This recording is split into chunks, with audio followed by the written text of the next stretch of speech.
95% of people say that they're actually emotionally aware, they have good emotional intelligence. However, actually 15 or even 10% are truly aware of their emotions. Why is that? So emotional intelligence kind of has 4 quadrants to it. One is self-awareness, so how much you're tuned in and you're aware of your emotions, your self-perception aligns with how people perceive you and your confidence in yourself. And then another quadrant is self-control. Can you manage those emotions? And then there's awareness of others. Can we read emotions correctly in others? Can we extend empathy? And then finally, there's building successful relationships. So when we look at this quadrant of self-awareness, that's the one where a lot of people overrate their self-awareness based on when they're objectively assessed.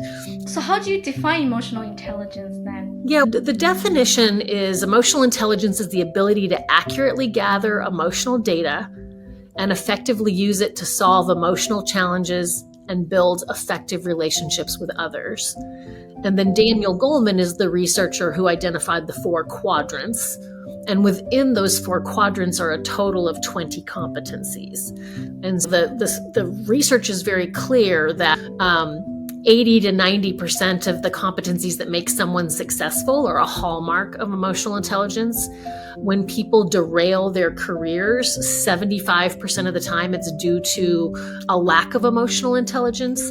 And companies that roll out emotional intelligence training, because it is a skill you can learn, see really great return on investments in all kinds of ways. It's the mother's skill that unlocks all kinds of things for us. Psychological safety, study after study has shown that's really the cornerstone of great work, is that people feel safe enough and they don't believe they will be ridiculed, rejected, or embarrassed. Think about what a low bar that is. But it's just knowing that if I make a mistake or if I ask a question or if I challenge an assumption, I'm not going to be ridiculed or rejected by the team.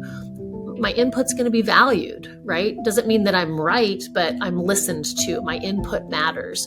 So psychological safety is a pretty low bar, and yet it turns out that it really drives the peak performance in teams and organizations over and over again, to the point where it's like the number one thing you should teach people what it is and how to create it, is creating the safe space for people to take risks and make mistakes and to learn.